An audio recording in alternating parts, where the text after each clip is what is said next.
po, habang nag-work po ako sa Asian Hospital, I was diagnosed po with lupus. So bumagsak yung timbang ko, nag-weigh ako ng almost 70 pounds na lang. And noong mga time mo na yun, merong nag-share sa akin ito pong Himalayan Goji Juice. Kaso syempre, pag nurse ka, or kahit sino nasa medical field, negative po sa mga ganito pong klase ng products. Tama po? So ako po, very skeptic, mas pinili ko pa po magpagamot. So ako po ay nag-undergo ng 6 na sessions po ng chemotherapy, kasabay nun may mga steroids and a lot of medications for lupus. Kaya 6 months lang po ng treatment, may liver cirrhosis na po ako at renal failure. Doon na po nagulat yung mga doctors ko kasi nga po, medyo matapang yung mga binigay nilang gamot sa akin na damage agad yung mga organs. And that time po, mismong doctor ko po yung nagpahinto ng mga gamot ko. So that time, sabi ng doctor, we have to stop the medications, ang treatment na lang sa'yo, dialysis. Ang sama po ng loob ko noon. Kasi the reason bakit ako nagpagamot, it's because gusto ko pong gumaling. Pero hindi ko po akalain because of the medications or too much na medications, masisira lahat ng organs ko, lalong lalala yung sakit ko. So in short, wala na po akong options ng mga time na yon. Kahit ayoko pong maghanap ng alternative, kahit ayoko pong mag-herbal or whatever, wala na po akong options kundi maghanap ng alternative. So that time, I started taking Goji na po, nag-try ako ng product, year 2006. Noong mga time na yon, dahil may liver cirrhosis na ako, may renal failure na ako, talaga pong frequent ang pagtaas ng blood pressure ko. So, dumating po yung time na 3 days na hindi na ako umiihi. Sinugod po ako sa ICU, sa Asian Hospital, 220/160 na po yung blood pressure ko. Yun, at sobrang taas po noon, I was 21 years old, na-stroke ako, na-comatose ako, and then nabulag po ako, and dahil hindi na ako umiihi, ang advice ng doctor, emergency kidney transplant na. Mahirap po kumuha ng kidney donor. So sabi ng doctor, kailangan na daw ako dialysis. Kaso po, hindi po nila ako malagyan ng fistula, kasi sobrang manas, at saka sobrang taas po ng blood pressure ko. So they have to stabilize the blood pressure muna.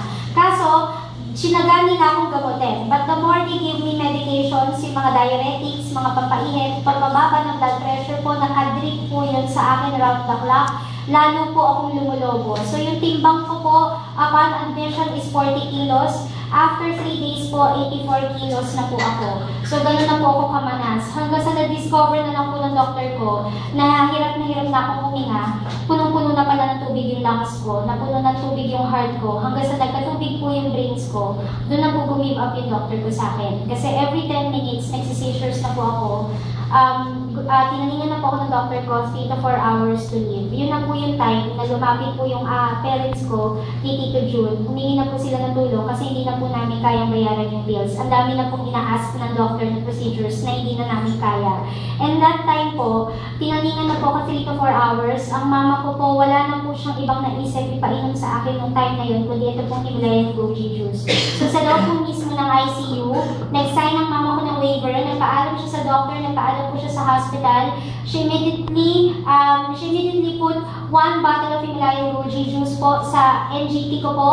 So ako po ay naka-tube feeding, doon po pinadaan 1 litro po ng Goji. Nagulat po yung doctor kasi after 1 bottle po, natulog lang ako. Nag-stop po ako sa pagsisizures. E nung ako po ay gumising, ihingihin na po ako.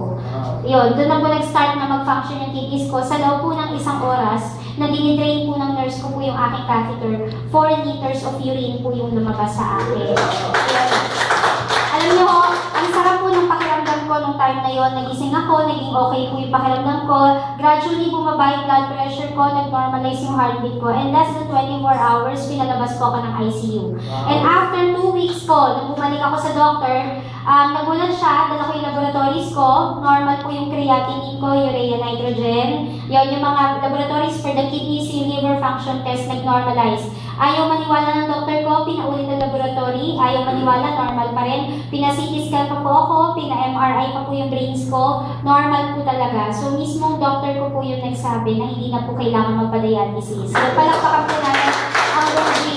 Pero tama po, sinabi po ni Tito June, huwag po natin itong ipagkait sa mga tao po nawawala ng pag-asa. Kasi, especially po kung hindi po naniwala ang aking pong parents, especially yung mother ko, hindi siya naniwala na ganitong kaganda yung produkto.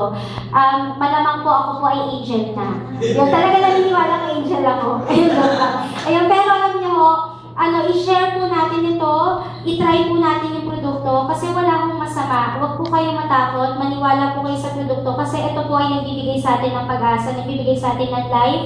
Ito po ay nagpapahaba pa ng ating buhay. So, i-share po natin and sana ho tayo po ay maging channel of blessing sa mga tao po nangangailangan nito. Salamat po and Goji Morning po. Salamat.